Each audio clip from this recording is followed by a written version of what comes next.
at Mountain Cloud. It's wonderful to see such a full Zendo. And welcome back, Joan. Yo, Stronger. I am so grateful to be here. You've been going so long. So this is an auspicious night. We have a couple of birthday gals in the house. Our beloved Karen over here, Kleinfelter, and our beloved Sarah Giffen, side by side. Wow. Karen's been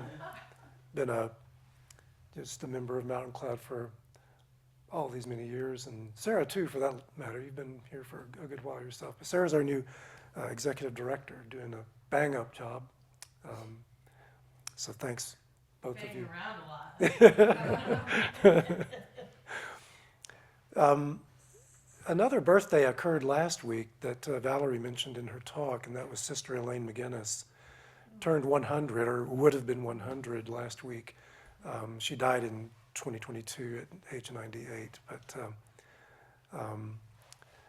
we honor her as well, and she'll turn up in the talk tonight, I bet. Just welcome everyone. Tonight I'm going to talk about a koan. If you don't know what a koan is, it's one of these exchanges, but usually between a master and another master, or a master and a monk, and they go back to the Tang Dynasty in China. And hundreds of them were recorded and collected into books. And in our Sanbo Zen lineage, the lineage that Mountain Cloud is a part of, we take up these koans in a very specific order. And usually one begins, if one decides to do koan study, one begins by taking up the koan mu. And it's a very famous koan. One can work on that for some time. And then one might have a kind of experience we call enlightenment or awakening. And if that happens, when that happens, then the student will go to the teacher. Teacher will pose what we call checking questions. This series of questions to just tighten up the insight, what has been seen, and to clear away any sort of leftover debris that is blocking one's clear view of mu, or something like that. After the checking questions comes the curriculum, beginning with this little collection called the miscellaneous koans. 23 or so koans, depending on who's compiling them, some of which have several parts. But these koans are characterized in large part by how short they are, and how pithy they are, and how sharp they are, and how clarifying they are, and how fun they are even. One takes up these koans after really having some clarity, and so one is usually really rather on fire in these koans, just like, I'm mowing them down, this is a piece of cake, till you hit a snag, which you'll hit, and then, you hit a snag, and then your practice is really ready to deepen. So there's a tradition amongst a lot of Sanbo Zen teachers, of which I'm an assistant. I'm an assistant teacher in the lineage, as is Will. And there's a sometimes followed tradition of taking up these koans, all several hundred of them, in sequence, in order. So perhaps I'll do that, but I can certainly do that tonight by starting with number one in the miscellaneous, which is stop the sound of the distant temple bell. Stop the sound of the distant temple bell. That's it. these koans, these miscellaneous koans, they're, yeah, as I said, they're brief. They're short and pithy, but don't be fooled if you are inclined to be. They stand up. They stand up to any koan, and they are powerful. They're strong koans. And one indeed could spend a lifetime on this koan. In fact, I would say it's impossible to pass this koan. Maybe it's just a matter of the degree to which you're off, the degree to which you get close. And a lot of these miscellaneous koans are echoed or they presage the future koans that we in the rest of the curriculum. But this stop the sound of that distant temple bell, of the distant temple bell sound. We took up this koan in our Kinshikai, which is koan study, a public kind of koan study amongst teachers and assistant teachers and roshis and associate roshis, and we gather once a year somewhere great in the world and take these things up publicly. And we took this one up at the last Kinshikai, and the abbot, Ryon Roshi, said, this is an important one because, well, for one reason, sound is perhaps underemphasized. Form and color and the visual gate, we call these sense organs our gates. The gate of sight is perhaps emphasized more, and the gate of sound less. And sound is very important. People awaken to sound. Absorbing world sounds awakens the Buddha right here is one of our best chants, So stop the sound. The sound. So let's just start with stop. Stop. This comes up in profound ways in the sutras, in the stories of the Buddha's life. The Buddha was stopped by, Siddhartha was stopped by the sight of an aging person, aging Buddhas, and then a sick person, and then a corpse, and then a sage. This stopped Siddhartha, so to speak, in his tracks and set him on his journey. We get stopped in our tracks sometimes, and that can be the beginning of something powerful. Another example, just classic, what do you teach, Master? Buddha says, I teach stop and see. One of the earliest teachings. You may or may not know that the Buddha was, there were 3 attempts on his life attributed to his cousin Devadatta, who was quite jealous of him from their youth.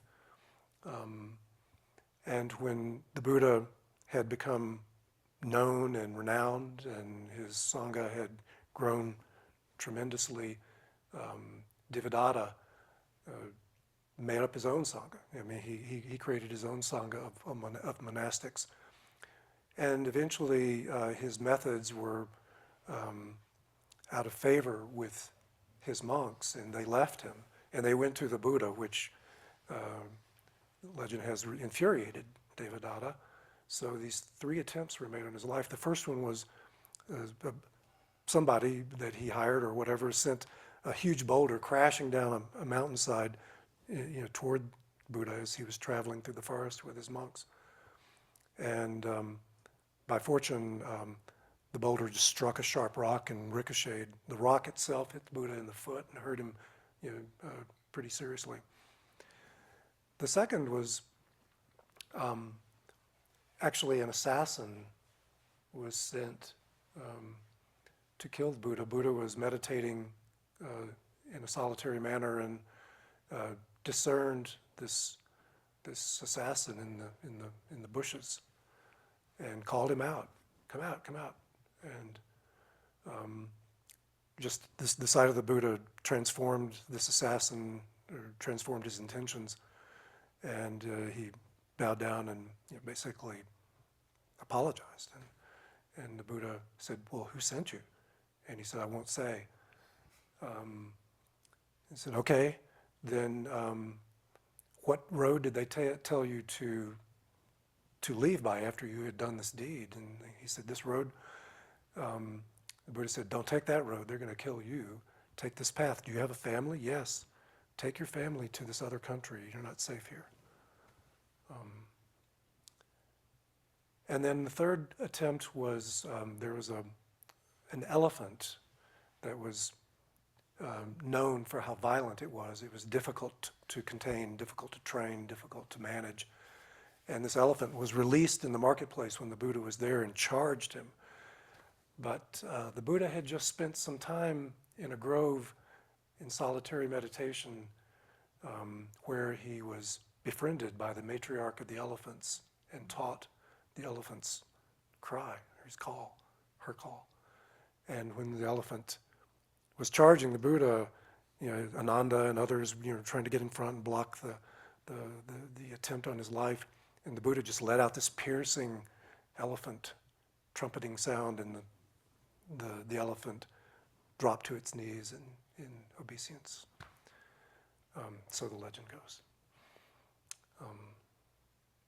And there was another episode, not an assassination attempt, but the Buddha was begging in a village near where he and his monks were staying, and as was their custom, he went out every morning to beg. But in this village, there was a serial killer, a madman, who had already killed a number of people and had run into the woods. Finally, a force of law enforcement or some sort of military force was sent in to get him, and a few of them came out alive, but a lot didn't, and they didn't get him. So the villagers were naturally reluctant to be in the street. But the Buddha thought, in solidarity, he needed to go about his normal rounds, and so he just walked the streets that were very dangerous. And this criminal's name was Angulimala.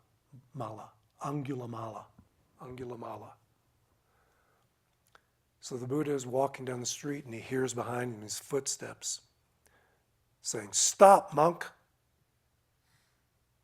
And he kept walking, and Angulimala comes up beside him. I said, "Stop, monk!"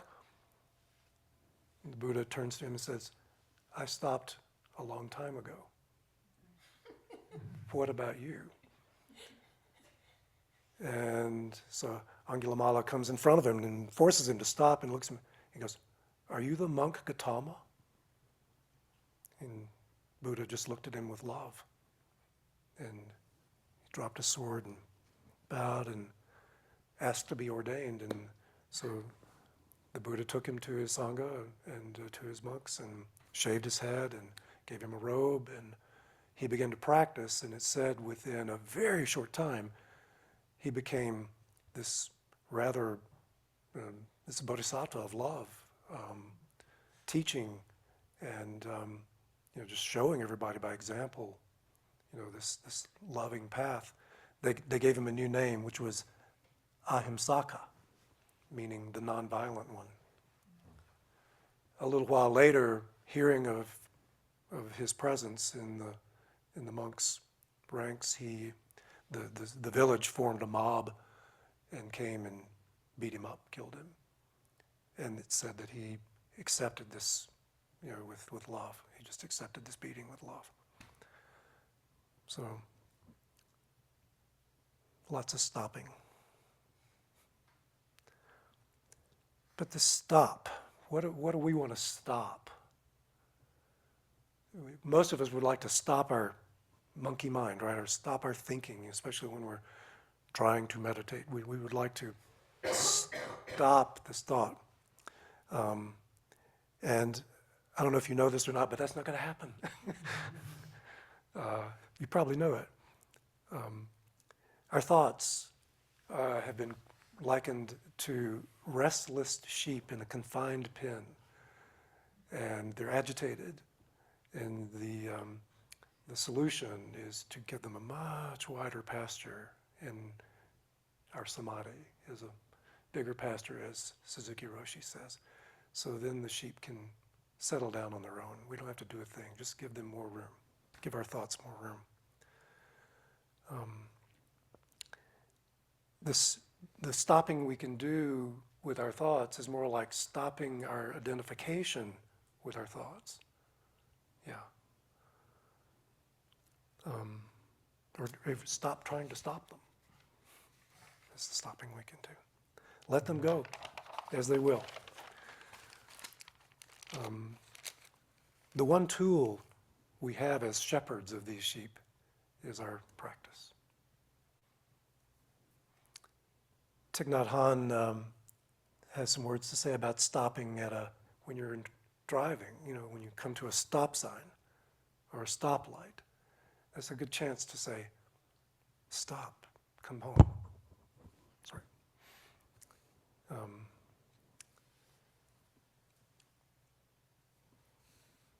So this tool that we have, this practice, we count our breath, we follow our breath, we take up a koan like mu, or what is the sound of one hand, or who hears? Who hears the sound of one hand? Who hears the sound of the melting snow this morning? Who hears the sound of the loud heater? Who hears those crazy ravens out there? Who hears the distant temple bell? You can't even stop your own thoughts. How are you going to stop the sound of a distant temple bell? Listen. Listen. Thich Nhat Hanh, when he says, when you hear a bell, listen. And you can have a mantra with that goes something like, listen, listen. The sound of the bell brings me back to my true self.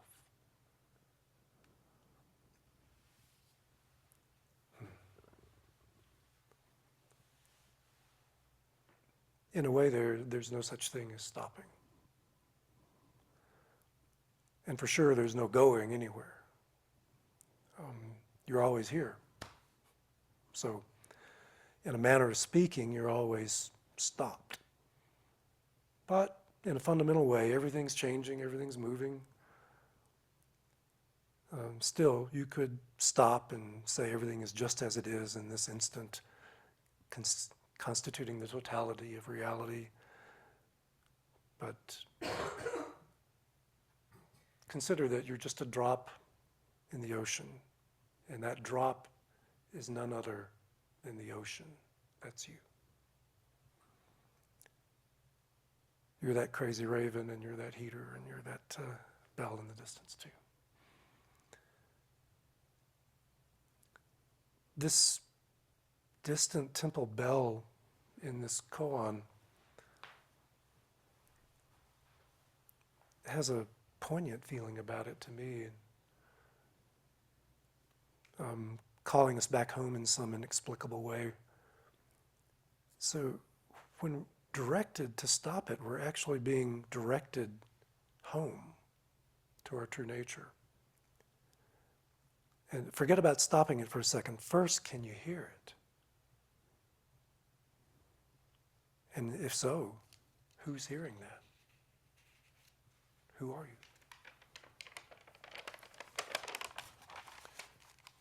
So we have these three parts: stop, sound, bell. There's no fourth part. There's no fifth part. There's no master saying, "Hey, you monk, stop that bell." It's just, there's no master and no monk. There's no one.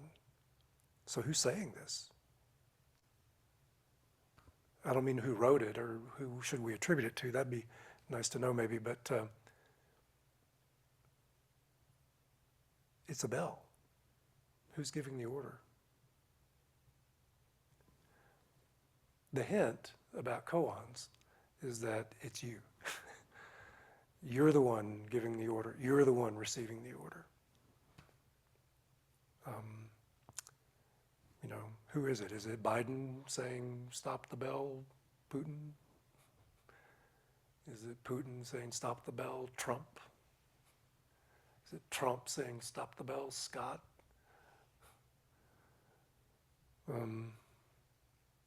Stop the sound of the distant temple bell.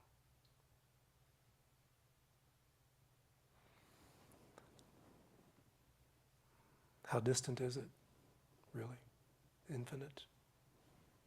Is it here? Stop the distant temple bell from ringing in the Himalaya Mountains. Stop the distant temple bell from ringing in the halls of Kamakura. Stop the distant temple bell from ringing on the moon. Or just stop the mountain. Stop the moon. Stop that bell right there. Stop the floor. Stop the walls. Stop the candle.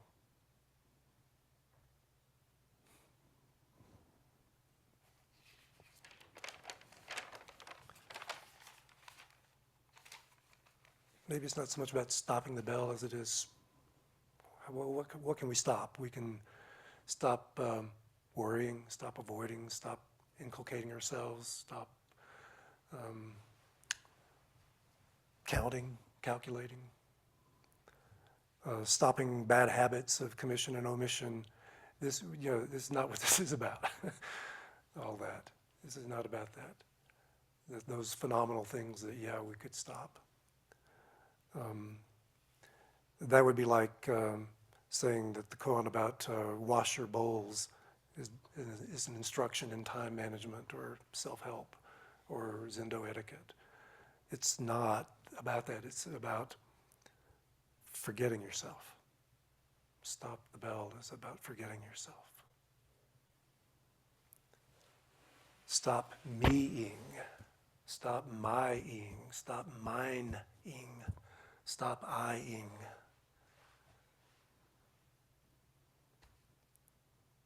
The distant temple bell.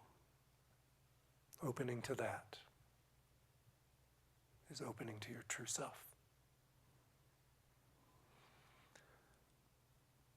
That distant temple bell might tell you something like, it's time to devote yourself to practice. It's time to devote yourself to others. Oh, there's my shopping list.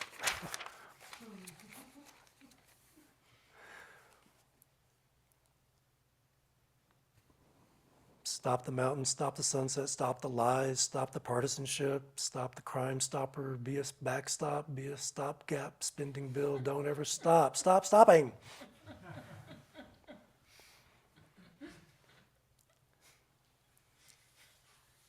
In order to stop the sound of the distant temple bell,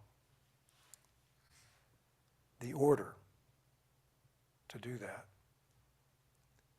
it's got nothing to do with there being some problem about the sound of the bell. We don't need to stop the bell because there's some problem with the sound of the bell. It's about stopping everything. The distant bell itself is beautiful in my ears. I don't want to stop that.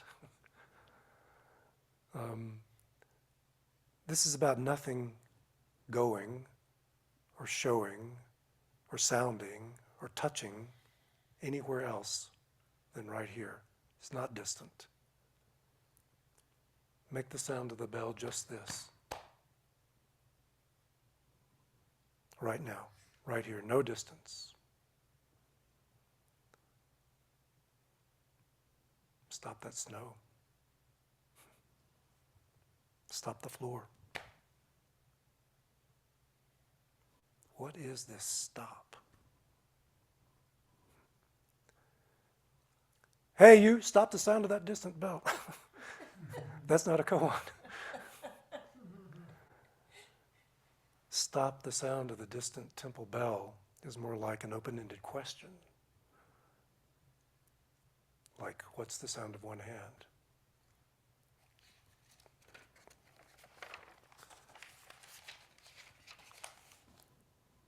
Elaine McGinnis writes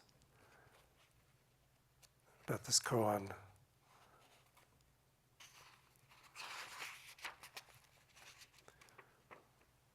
How familiar are you with bells? In the rural Philippines, a bell is often a piece of suspended metal hit with a stone. It goes bang, bang, bang, bang, bang, bang, bang. Or the high ding-a-ling-a-ling we sometimes hear with an ice cream truck. How about that? In Europe and North America, we have long traditions of bells ringing very round sounds. We have small bells, ding, ding, ding. And we have large bells ringing dong, dong, dong. And we have a combination of small bells and large bells, ding, dong, ding, dong. She goes on, Big Ben in London, ding, ding, ding, dong, ding, ding, ding, ding. 3 o'clock in Greenwich Village, some place it's 3 o'clock. This temple bell, she describes as a kind of a pear-shaped, large bell with a big log that swings, and each bong is allowed to resonate into infinity before the next bong is offered. But I thought I grew up with a lot of bells too, church bells, and rang on Sunday, school bells that, signal the start and end of the day and all the different periods of the classes we went to, fire alarm bells. There's the bell that tells you to buckle up your seat belt. They communicate something about time often, or alert us to some sort of danger or some sort of safety protocols. What's being communicated by the sound of the distant temple bell? Nothing, except listen, hear, sound. Hear sound stands in for sight, for smell, for taste, for touch, for consciousness. Empty, all of it empty. Like the Heart Sutra proclaims, gone, gone, totally gone, thoroughly gone. Leaving this vibrant, dynamic form full of emptiness right here. As I said, don't worry about ever passing the koan, not completely.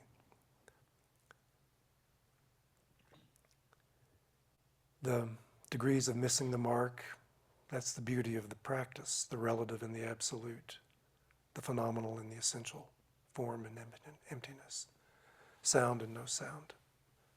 Not one or the other or both or neither or all of it. No logic works, no magical formula, no transactional deal or belief system. What is that sounding bell? Maybe it's your karma. Can you stop that? If you came to me, though, and said, the sound cannot be stopped, I'd say, the koan says, stop it. Show me that. Stop that bell sound. The freedom of koans is that they offer no escape. They've come to fetch you, as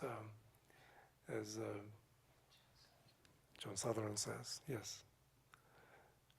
They've come to fetch you. They've come for you. Open your window, open your door, open your ears. The bell has come knocking for you. Can you hear it? Sitting this morning with stop, sound, bell.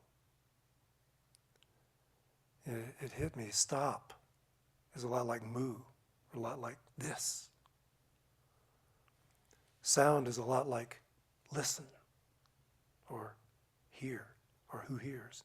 And the bell, that's something else. It's coyotes and rabbits and robins and groceries, tires, taxes. It's a news story about a mass shooting. and the drills we now have to undergo to prepare for them.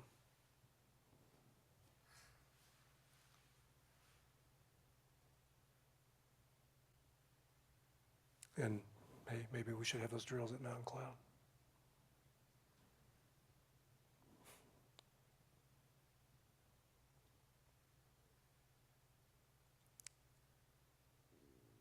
The temple bell in the distance, how can you possibly stop it from here?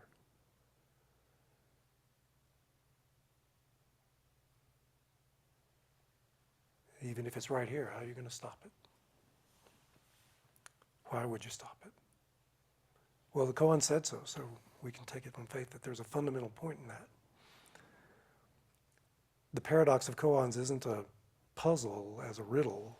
It's an invitation to go beyond normal activity or to proceed in total normality with some new discovery or rediscovery of something ancient. Koans hold up a mirror, in this case one that reflects us through sound. Form is emptiness. Sound is silence. Emptiness is form. Silence is sound. Stop. Sound. Bell. Bong. Bell. Bong. Belong. Belong. We belong right here, where we sit, on this floor that we touch, in one another's presence, which we see and feel in the soundscape that we hear, that hears us. To study the way is to study the self, is to forget the self, is to be enlightened by the 10,000 myriad sounds.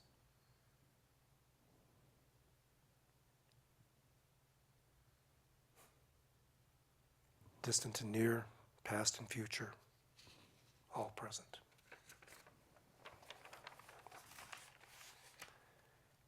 Hearing the cries of the world and responding with open hands and hearts, hearing the sounds of children at play and receiving that gift. Stop the bell clearly refers to awakening. Take that leap off the cliff, the edifice of the egoic self, and fall directly into that which is your essential nature. Sit in that samadhi that absorbs all sound, everything, and take that ultimate leap. That's the how of stopping the sound of the distant temple bell. Dropping the self, the bell sound can finally come home to that emptiness where there's no separate self, no separate form, no separate sound. The sound of that distant temple bell is you, your essential nature.